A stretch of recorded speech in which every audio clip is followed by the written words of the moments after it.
சென்னை நந்தம்பாக்கம் வர்த்தக மையத்தில் வேளாண்மை உழவர் நலத்துறை சார்பில் வேளாண் வணிக திருவிழா 2025 தொடங்கி வைத்து முதலமைச்சர் ஸ்டாலின் பேசி வருகிறார். அந்த காட்சிகளை பார்க்கலாம். நேற்று முன்தினம் நடைபெற்ற கல்வியில் சிறந்த தமிழ்நாடு அந்த நிகழ்ச்சி மிக சிறப்பாக நடத்தப்பட்டது என்பதை நீங்கள் எல்லாம் நன்றாக அறிவீர்கள். அதனை இன்று வரையிலே பலரும் பாராட்டி கொண்டிருக்கிறாங்க. அப்போ கல்வியில் மட்டும் இல்லை, பல்வேறு துறைகளையும் சிறந்து விளங்கக்கூடிய தமிழ்நாட்டை தொடர்ந்து நாம் கொண்டாடிட்டு இருக்கணும்னு சொன்னாங்க. அதற்கு சாட்சியாக அப்படி இன்று இந்த விழா வேளாண்மையில் சிறந்த தமிழ்நாடுன்னு சொல்லும்படியான விழாவாக அமைஞ்சிருக்கு. இந்த விழாவை மிக சிறப்பான வகையில் ஏற்பாடு செஞ்சு உங்கள் எல்லாரையும் சந்திக்கக்கூடிய வாய்ப்பு எனக்கு ஏற்படுத்தி தந்திருக்கக்கூடிய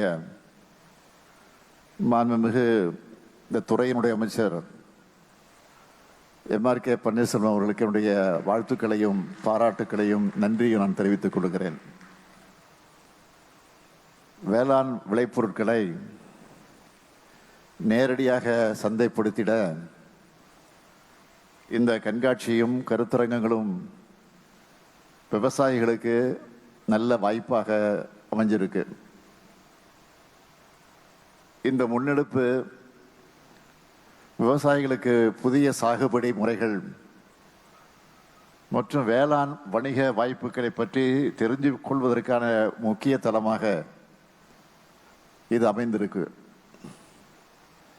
இதனால் உள்நாட்டு மற்றும் பன்னாட்டு சந்தை வாய்ப்புகள் உருவாகுவதோடு ஏற்றுமதிக்கான வாய்ப்பு இன்னும் அதிக அளவில் ஏற்படும். வேளாண் வணிகம் தொடர்பான கருத்தரங்குகள் மற்றும் பயிற்சிகளால் விவசாயிகளுடைய வணிகத்திறன் மேம்படும். நம்முடைய திராவிட மாடல் அரசு அமைந்த பிறகு வேளாண்மை துறைன்னு இருந்த பெயரை வேளாண்மை மற்றும் உழவர் நலத்துறைன்னு பெயரை மாற்றி நம்ம அரசோட நோக்கம் என்னன்னு எல்லோருக்கும் அறிவித்தோம். அப்படித்தான் நம்ம அரசோட ஒவ்வொரு திட்டங்கள் மூலமாகவும் வேளாண்மையும் அதிகரிக்கணும், உழவர்களுடைய வாழ்க்கை தரமும் மேம்படணும் பார்த்து பார்த்து செய்து கொண்டிருக்கிறோம். உழவர்களுடைய கருத்துக்களை விருப்பத்தை கேட்டு செயல்படும் அரசா இருந்து கொண்டிருக்கிறோம். தமிழ்நாடு முழுக்க கருத்து கேட்பு கூட்டம் நடத்தி அதன் அடிப்படையில் திட்டங்களை வேளாண் நிதிநிலை அறிக்கையில் அறிவித்தோம். அதோட பலனா இப்போ வேளாண்மையில் முன்னோடி மாநிலமாக தமிழ்நாடு உயர்ந்து வருது. முன்பெல்லாம் குறுவை சாகுபடிக்கு மேட்டூர் அணையை திறக்கிறது எப்படி லேட் ஆகும்னு உங்களுக்கெல்லாம் நல்லா தெரியும். ஆனால் நம்ம திராவிட மாடல் ஆட்சி அமைஞ்ச பிறகு மேட்டூர் அணையை குறித்த நாளில் திறந்து கொண்டு இருக்கிறோம். இந்த ஆண்டு 5.66 லட்சம் ஹெக்டேர்ல நெல் சாகுபடி மேற்கொள்ளப்பட்டிருக்கு. இது கடந்த ஆண்டை விட 1,28,494 ஏக்கர் கூடுதல் நெல் சாகுபடி. இதுக்கு தேவையான உரங்களை தமிழ்நாட்டுக்கு வழங்கணும்னு மாண்புமிகு பிரதமர் அவர்களுக்கு நான் கடிதம் எழுதியிருக்கிறேன். அதுக்கான நடவடிக்கைகளை எடுக்கிறதாகவும் சொல்லியிருக்காங்க. இப்படி தமிழ்நாட்டில் உழவர்களுக்கோ வேளாண்மைகளுக்கோ எந்தவித பாதிப்பும் ஏற்படக்கூடாதுன்னு முனைப்போடு செயல்பட்டு கொண்டிருக்கிறோம். உழவர் பெருமக்களை அவங்களுடைய ஊர்லேயே போய் சந்தித்து தொழில்நுட்ப ஆலோசனைகளை வழங்கி பிரச்சனைகளை உடனடி நடவடிக்கை எடுத்து தீர்க்க உழவரை தேடி வேளாண்மை உழவர் நலத்துறை என்ற திட்டத்தை தமிழ்நாட்டு முழுக்க எல்லா கிராமங்கள்லையும் முகாம்கள் மூலமாக தொடர்ச்சியாக நடத்திக்கிட்டு இருக்கிறோம். இப்படியெல்லாம் நாம் ஆக்கப்பூர்வமாக செயல்பட்டு கொண்டிருக்கக்கூடிய காரணத்தால் தான் கடந்த 4 ஆண்டுகளில் 456.44 லட்சம் மெட்ரிக் டன் உணவு தானிய உற்பத்தியை எட்டி இருக்கிறோம். இன்னும் பெருமையோடு சொல்றேன், 3 ஆண்டுகளுக்கு முன்னாடி ஒரு ஹெக்டருக்கு 2835 கிலோவாக இருந்த உணவு தானிய உற்பத்தி இப்போ 2857 கிலோவா அதிகரிச்சிருக்கு. இந்த 4 ஆண்டு கால சாதனைகள் எல்லாம் சுருக்கமாக சொல்லணும்னா, பயிர் உற்பத்தி திறனில் இந்திய அளவில் நாம தான் முதலிடம். மக்காச்சோளம் மொத்த எண்ணெய் வித்துக்கள் மற்றும் கரும்புல 2ஆம் இடம், குறுதானியங்கள் மற்றும் நிலக்கடையில 3ஆவது இடம். இதுலையும் நான் முதலிடம் நோக்கி முன்னேறி கொண்டிருக்கிறோம். இதுக்காக தமிழ்நாட்டில் இருக்கக்கூடிய ஒவ்வொரு கிராமமும் மென்மேலும் வளர்ச்சி அடையணும். அதற்காகத்தான் கலைஞரின் அனைத்து கிராம ஒருங்கிணைந்த வேளாண் வளர்ச்சி திட்டம் என்ற மாபெரும் திட்டத்தை உருவாக்கணும். இதனால கடந்த 4 ஆண்டுகளில் 10,187 கிராம ஊராட்சிகளில் 52 லட்சம் பேர் பயனடைஞ்சிருக்கிறாங்க. அது மட்டுமல்ல, நான் பெருமையோடு சொல்றேன், 47,000 ஏக்கர் தரிசு நிலங்களை மீண்டும் சாகுபடிக்கு கொண்டு வந்திருக்கிறோம். அடுத்து மண்ணுயிர் காப்போம், மண்ணுயிர் காத்து முன்னுயிர் காப்போம் என்ற இந்த திட்டத்தில் இதுவரைக்கும் 20 லட்சம் விவசாயிகள் பயனடைஞ்சிருக்கிறாங்க. கடந்த 4 ஆண்டுகள் தமிழ்நாட்டில் அதிகபட்சமாக 130 லட்சம் மெட்ரிக் டன் வேளாண் விளைபொருட்கள் ஒழுங்குமுறை விற்பனை கூடங்களில் பரிவர்த்தனை செய்யப்பட்டிருக்கு. விவசாயிகளுடைய பொருளீட்டு கடனை 3 லட்சம் ரூபாயிலிருந்து 5 லட்சம் ரூபாயாக உயர்த்தி இருக்கிறோம். இன்னும் நாம் செஞ்சிருக்கக்கூடிய சாதனைகள் இருக்கு. சுருக்கமாக சொன்னோம்னா, டெல்டா மாவட்டங்களில் 1,45,000 மெட்ரிக் டன் பருத்தி விற்பனை, தென்காசி மாவட்டம் ஆலங்குளத்தில் 5.17 கோடி ரூபாய் மதிப்பில் புதிய ஒழுங்குமுறை விற்பனை கூடம், ஈரோடு மாவட்டத்தில் மஞ்சள் ஏற்றுமதி மையம், 324 கிடங்குகளுக்கு கிடங்கு மேலாண்மை ஒழுங்குமுறை ஆணையத்தின் ஒப்புதல் பெறப்பட்டு ஒன்றிய அரசினுடைய அதிகாரமும் பாராட்டும் பெறப்பட்டிருக்கு.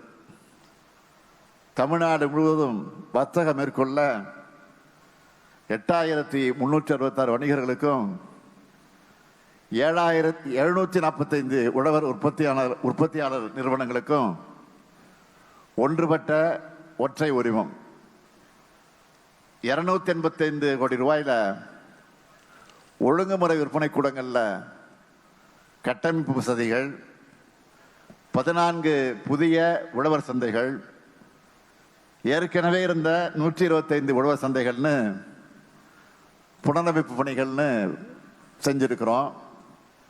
மாநகராட்சி பகுதிகளில் மட்டும் 30 நடமாடும் காய்கனி அங்காடிகள், நீலகிரியில் சிறுதானியங்கள் பதப்படுத்தக்கூடிய நிலையம், எடப்பள்ளியில் ஒருங்கிணைந்த கிராம வேளாண் சந்தை வளாகம், கொல்லிமலையில் மிளகு பதப்படுத்தக்கூடிய மையம், தஞ்சாவூர் மாவட்டத்தில் தென்னை மதிப்பு கூட்டு மையம், பண்டூட்டி மற்றும் ஒட்டஞ்சத்திரத்தில் குளிர்பதன கிடங்குகள், களக்காட்டில் வாழை ஏல மையம், திருவண்ணாமலை மாவட்டம் தெல்லானந்த பகுதியில் சமையல் எண்ணெய்க்கான சத்தை அந்த சந்தையை ஊக்குவிக்கக்கூடிய மையம் மற்றும் 14 ஆலோசனை மையங்கள்.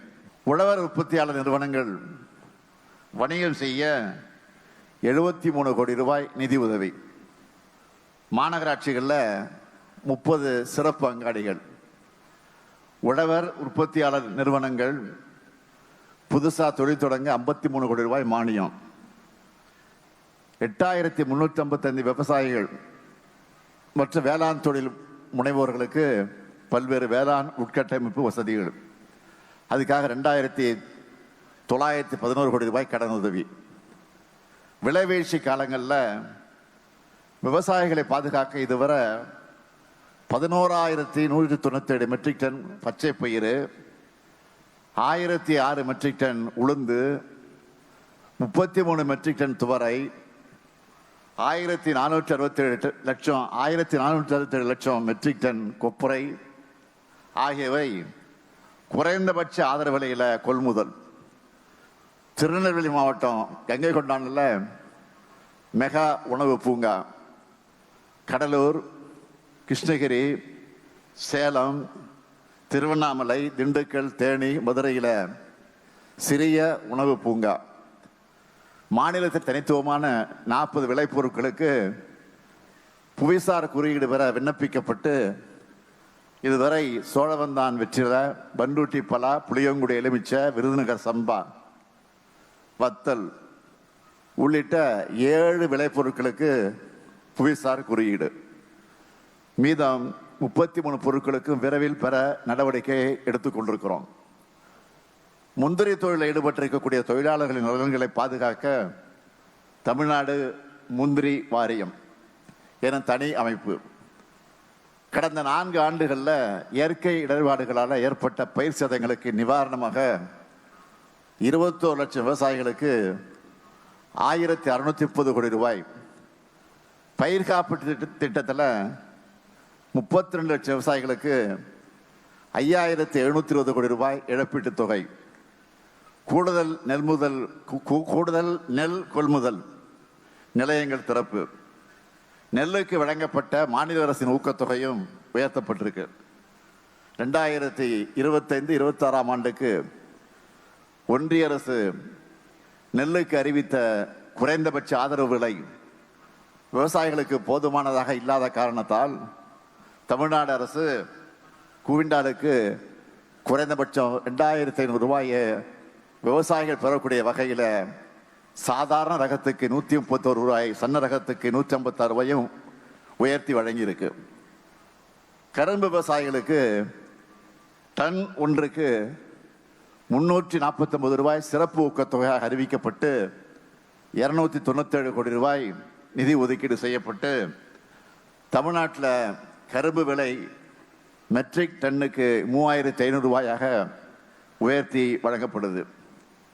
வேளாண் பணிகள் எவ்வித தொய்வில்லாமல் நடக்க வேளாண்மையில் இயந்திரமாக்கல் திட்டம், விவசாயிகள் வேளாண் இயந்திரங்கள் வாங்கிடவும் இயந்திர வாடகை மையங்களை நிறுவுவதற்கும் 70,000 விவசாயிகளுக்கு 577 கோடி ரூபாய் மானியம். வேளாண் இயந்திரங்களை தேவைக்கேற்ப குறித்த நாளில் வாடகைக்கு பெற உழவர் செயலியில் வாடகை சேவை மையம் உருவாக்கப்பட்டு 2 லட்சம் முன்பதிவுகள் விவசாயிகளால் மேற்கொள்ளப்பட்டிருக்கு. இதுவரை 1,75,000 விவசாயிகள் பயன்பெற்றதோட தொடர்ந்து இன்னும் பலர் பயன்பெற்று வராங்க.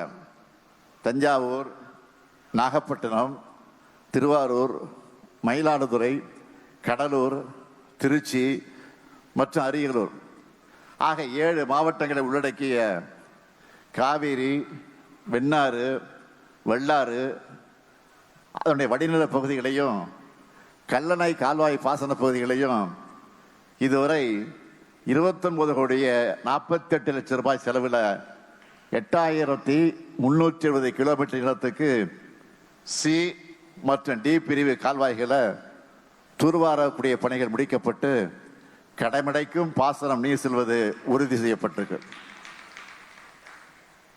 வேளாண்மை கவ்வியை மேம்படுத்தும் அந்த வகையில் நாகப்பட்டினம், சிவகங்கை, கரூர் ஆகிய மாவட்டங்களில் புதிய அரசு வேளாண்மை கல்லூரிகள். இந்த சாதனையோட தொடர்ச்சியாக இந்த வேளாண் வணிக திருவிழா சிறப்பான முறையில் ஏற்பாடு செய்யப்பட்டிருக்கு. விவசாயிகளை தொழிலாளர் முனைவர்களாக மாற்றி புதிய ஏற்றுமதியாளர்களாக அவர்களை உருவாக்குவோம். அதுக்காகத்தான் இந்த நிகழ்ச்சி. இதை உழவர் பெருமக்கள் எல்லாரும் முழுமையாக பயன்படுத்தி கொள்ள வேண்டும் என்று நான் கேட்டுக்கொள்கிறேன். இந்த வேளாண் வணிக திருவிழா விவசாயிகள், கல்லூரி மாணவர்கள், உணவு பதப்படுத்தக்கூடியவர்கள், வேளாண் ஏற்றுமதியாளர்கள் மற்றும் பொதுமக்கள் எல்லாருக்குமே ரொம்ப பயனுள்ளதாக நிச்சயமாக இருக்கும். உழவுத் தொழிலுக்கும் வேளாண் தொடர்புடைய அனைத்து தரப்பினருக்கும் நாம் எல்லாருமே ஒன்றிணைந்து ஊக்கமளிக்க வேண்டும் என்று நான் கேட்டுக்கொள்கிறேன். இந்த வேளாண் வணிக திருவிழாவை சிறப்பாக ஏற்பாடு செஞ்சிருக்கக்கூடிய வேளாண்மை உழவர் நலத்துறைக்கு மீண்டும் என்னுடைய பாராட்டுக்களையும் வாழ்த்துக்களையும் தெரிவித்து விடைபெறுகிறேன். நன்றி, வணக்கம். சென்னை நந்தம்பாக்கம் வர்த்தக மையத்தில் வேளாண்மை உழவர் நலத்துறை சார்பில் வேளாண் வணிக திருவிழா 2025 தொடங்கி வைத்து முதலமைச்சர் ஸ்டாலின் உரையாற்றிய காட்சிகளை நாம் தற்போது பார்த்தோம்.